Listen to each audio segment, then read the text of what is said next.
sa unang bahagi ng aking pahayag kahapon, hindi na to sustainable at tenable at hindi maaari magpatuloy ng ganito ang Senado. Kung tanong mo naman, kaninong panig akong ngayon?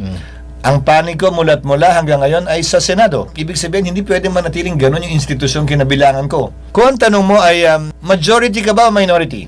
Magpapaka-technical ako ng konti. Ang definisyon ng majority sa Kamara man o sa Senado, bumoto ka sa nanalong Senate President. Ang definisyon ng minority, bumoto ka sa natalong Senate President. So kung maalala mo yung election ng Senate President Cayetano, bumoto ko para sa kanya, so majority ako. Yung iba bumoto para kay Senator Soto, kaya sila minority. Ngayon walang Senate President kasalukuyan ang Senado.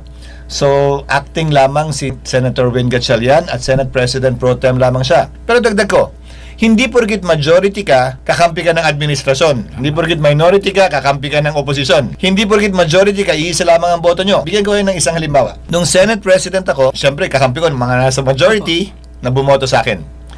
Nung in-archive ko yung impeachment ni VP Sara last year, yung boto hindi sumunod sa majority-minority. Tulad ng ibang mga kontrobersyal na botohan. Halimbawa, si Senator Risa yata, nung panahon yun, bumoto para labanan yung pag-archive. Si Senator Lacson nag-abstain. Si Senator Zubiri bumoto para i-archive yung impeachment. Magkakakampi sila sa minority, pero hindi pare-pareho ang boto nila.